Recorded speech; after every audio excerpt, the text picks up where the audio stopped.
Hey, Roman. Hey, Jude. Still sleepy? Yeah, I'm getting used to daylight savings. Still gotta film the episode, though. Mm-hmm.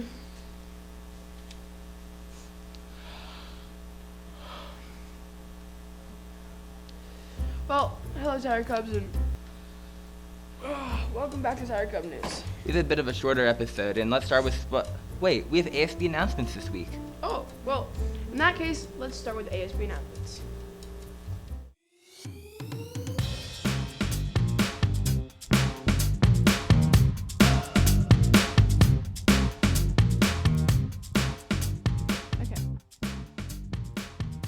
Hello, Tiger Cubs! This Friday is St. Patrick's Day, so we will be celebrating this holiday by wearing green. St. Patrick's Day is an international holiday celebrated all over the world and was first celebrated on March 17th in 1631 to commemorate the patron St. Patrick of Ireland, who died in the 5th century. Although the traditions that we celebrate today started way back in the 17th century, the traditions go back even further.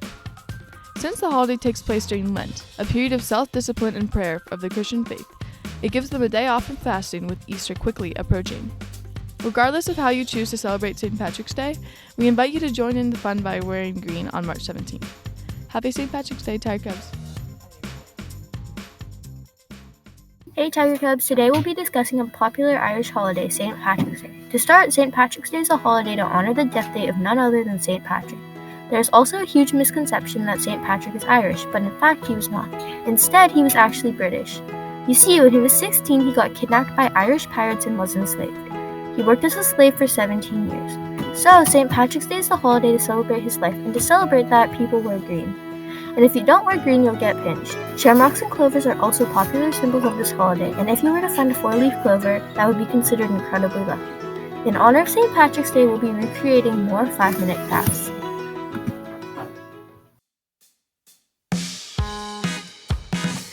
First, cut out strips of paper. To make the clover shape, you will need to fold the paper in half, then fold the edges in to make the curved shape.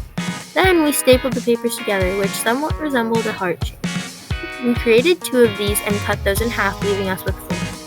Lastly, we attached a strip which will act as a stem and stapled the entire thing together. We then repeated it with the lighter green color. That's all for this week, Tiger Cubs. Thanks for watching and happy St. Patrick's Day. Speaking of St. Patrick's Day, Roman, you're kind of short, like a leprechaun. Well, dude, on the topic of holidays, pie days tomorrow, your head's shaped kind of like a pie, so you can't be talking. That wasn't in the script. Next up, we have sports. Hey Tiger Cubs, welcome back to the sports episode for this week. Both our boys and girls soccer teams played in the finals. The girls beat Santa Fe 3-1, and unfortunately the boys lost to Huntington 1-3. Congratulations to the girls team and also to the boys team for making it that far. Here are some highlights of the game.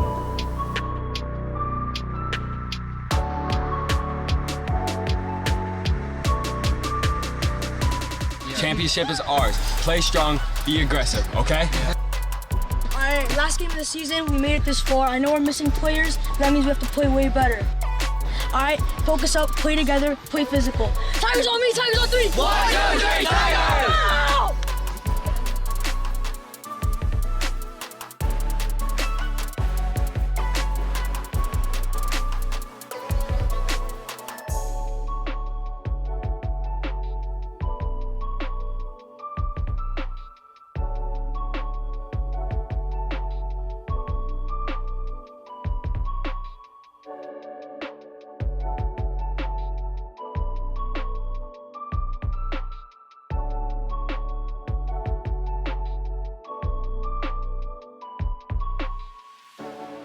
Also, wiffle ball semifinals are on March 16th with the players in pairs playing against the winner of the losers bracket. Good luck to the remaining teams. That's all for this week, Tiger Cubs. See ya! Congratulations, girls team, on that amazing finals win. And boys, even though it was a loss, congrats on making it that far to the finals. Next up, let's learn about this day in history.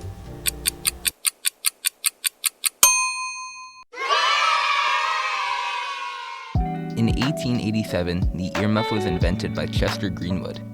Secondly, John Gotti, often referred to as Teflon Don, is acquitted of all charges. He gained the name Teflon Don from Teflon, an extremely slippery material. Thirdly, the return of a famous quarterback, Tom Brady, announces his return to the NFL after previously retiring. Finally, a hit movie is released. Captain America: The Winter Soldier releases, making $170 million in the box office.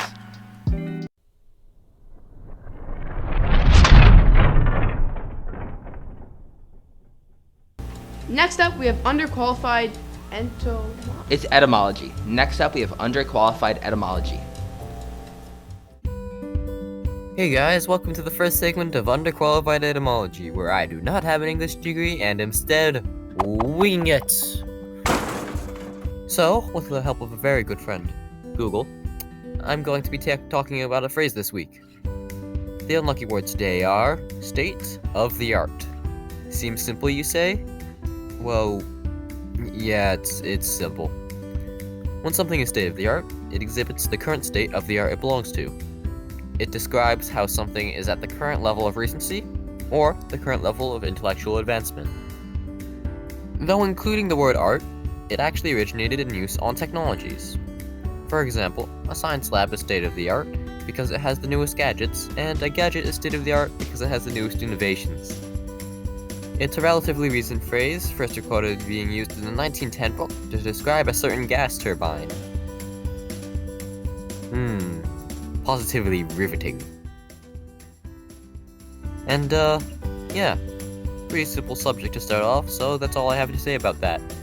Next segment.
Following this, we have music A through Z. Let's see what music we should listen to this week. What's up, Tiger Cubs? Welcome back to another episode of Music A through Z. And today we're going through the letters N and O. Starting off, we have Nirvana. Nirvana was an American rock band formed in Aberdeen, Washington in 1987. Founded by lead singer and guitarist Kurt Cobain and bassist Chris Novoselic. The band went through a succession of drummers, most notably Chad Channing, and then recruited Dave Grohl in 1990. Nirvana's success popularized alternative rock, and they were often referenced as the figurehead band of Generation X. Their music maintains a popular following and continues to influence modern rock culture. Their most popular songs include Smells Like Teen Spirit, Bloom, About a Girl, Something in the Way, and Heart-Shaped Box. Our second band is Nine Inch Nails. Nine Inch Nails is an American industrial rock band formed in Cleveland in 1998. Singer, songwriter, multi-instrumentalist, and producer Trent Reznor was the only permanent member of the band until his frequent collaborator Atticus Ross joined in 2016. The band's debut album, Pretty Hate Machine, in 1989, was released via TVT Records. After disagreeing with TVT on how to promote the album, the band signed with Interscope Records and released the EP Broken in 1992. The following albums, The Downward Spiral in 1994 and The Fragile in 1989, were released to critical acclaim and commercial success. Some of the most famous songs, like Closer, Head Like a Hole, Down in It, and The Day the World Went Away. Next, we're going to slow down the sound a little bit with Nina Simone. Eunice Kathleen Wayman, known professionally as Nina Simone, was an American singer, songwriter, pianist, and civil rights activist. Her music spans styles including classical, folk, gospel, blues, jazz, R&B, and pop. Her most popular songs are Ain't Got No, I Got Life, To Be Young, Gifted, and Black, and Feeling Good. Moving on to the O-letter bands, we have The Offspring. The Offspring is an American rock band formed in Garden Grove, California. formed in 1984. Originally formed under the name Manic Subsidal, the band's current lineup consists of lead vocalist and rhythm guitarist Brian Dexter Holland, lead guitarist Kevin Noodles Westerman, and bassist Todd Morse. The band's most famous songs include The Kids Aren't Alright, Pretty Fly, Gone Away, and Self-Esteem. And finally, for our final band of this episode, we have Oasis. Oasis were an English rock band formed in Manchester in 1991. Originally known as The Rain, the group initially consisted of Liam Gallagher, who played the lead vocals and tambourine, Paul Arthurs, who played guitar, Paul McGuigan, who played bass guitar, and Tony McCarroll, who played the drums. Liam's older brother Noel, who played lead guitar and vocals, later joined as a fifth member, finalizing the group's core lineup. During the course of their existence, they had various lineup changes, with the Gallagher brothers remaining the only staple members. That's all we have time for today. Oasis's most popular songs are Wonderwall, Champagne Supernova, Stand By Me, and Don't Look Back in Anger. Thank you, Tiger Cubs. I hope you enjoyed today's episode. Next episode, we will go through P, Q, and R. Thank you.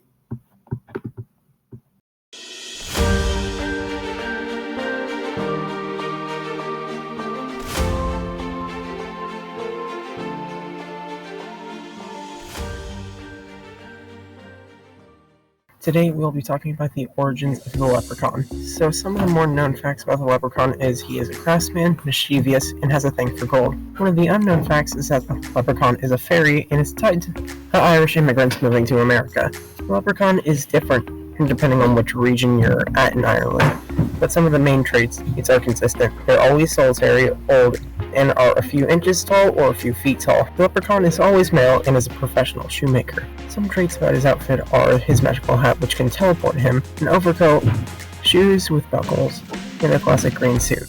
The leprechaun also has variants, some of them being the Cuchulainn and Fardarig, or the Red Man. The Red Man is a prankster, so the main profession of the leprechaun is shoemaking, and they are renowned for it. Other fairies pay a lot for it. And this also brings me to my next point. The leprechaun hides his gold across Ireland, and they can hide it in pretty much anything. Rocks, trees, even the ground. They do this by basically making a burrow. Another interesting fact about the leprechaun is that when he gets angry, he'll throw furniture around, steal food, and if he's feeling lazy, ride sheep. Leprechauns do grant wishes, but they will always demand something in return for them. For the next segment, we have a movie review with the Kang It's like a Persican, Roman. Jude, why do you keep making me say all the hard lines? Oh no, man. Let's just roll the segment.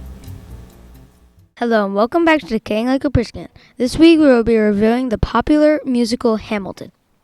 This musical talks about Alexander Hamilton's life from the American Revolution up until his death. The songs in this movie are extremely good. We would say that the first act has better songs than the second act, but this opinion could easily vary from person to person. We give the songs a 10 out of 10. Next up, we will be reviewing the background dancers. The background dancers added so much to this story. This musical would not be nearly as good as it was if they weren't in it. Their dances were a little bit weird at times, but were still good. We give them a 9 out of 10. One thing I must talk about is the amount of spit produced by the actor who played King George. It was both disgusting and amazing how much there was. Anyways, all the actors chosen for this musical fit their part perfectly. We give them a 9 out of 10, taking off 1 point for the spit.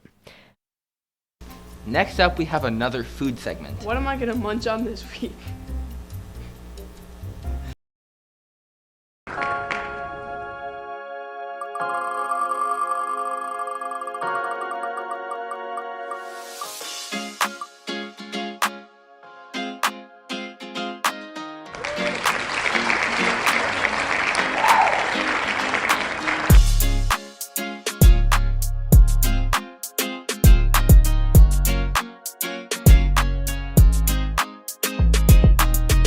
So I got the chicken teriyaki onigiri, and honestly, I'd rate it at 7.5. Texture was really good. It was kind of a mouthful, but honestly, the taste was there, so that's why I'd rate it 7.5. I'm Jacob Knott. I was the guest on this week's episode. If you want to be a guest, go to the Google form and sign up. I got the sweet and spicy bacon avocado. It was pretty sweet, and at the same time, it was also spicy. Amazing. You should definitely try it. So I had the salmon hand roll and the spicy tuna onigiri. The salmon hand roll was amazing. I would give it a 10 out of 10. It was perfect. The rice was amazing, the seaweed was amazing, and the fish itself was super fresh. The tuna could have been a little bit better, but it was also really solid, so I would give it an 8 out of 10. Alright, so I have the tuna sashimi and the tuna belly hand roll. The tuna was nice and fatty, and it melted in your mouth. And the seaweed was crispy and crunchy, and it was all around really delicious. I'd give it the whole restaurant an 8 out of 10.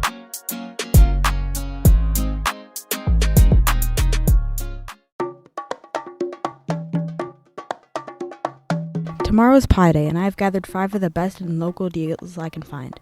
Starting off, we have Blaze Pizza, where you could receive a $3.14 pizza by getting the free app. Boston Market, located in Monterey Park, you can get a free chicken pot pie with any pot pie and drink order. Just make sure to download the app. Over in LA, at Sbarro, and with the rewards program, you can get an extra large slice of pizza with the purchase of a drink. If you go to your local 7-Eleven, you can also get a $3.14 pizza by only signing up for their rewards. And finally, if you're an Amazon Prime member, you can get a $3.14 apple or cherry pie at Whole Foods. Now we have some more ridiculous pets. I'm so giddy.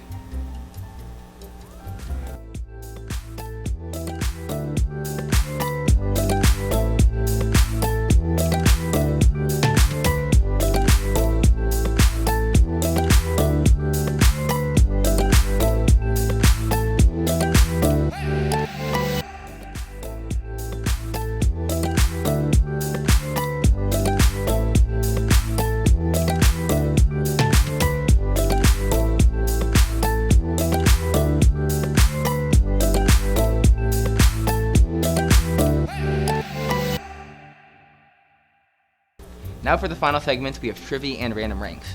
Actually, we just have trivia this week. Really? Yeah, it's kind of weird. Yeah.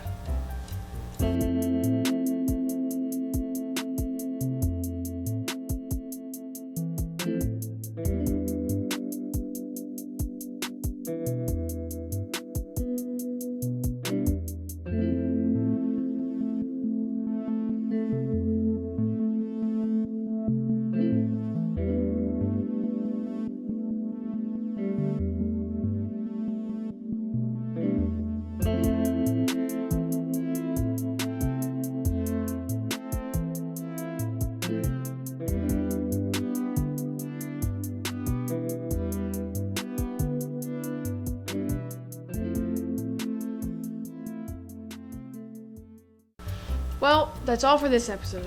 Make sure to tune in next time, Tiger Cubs. As always, we're finishing it off with birthdays and credits. And, as always, Sayonara, Tiger Cubs.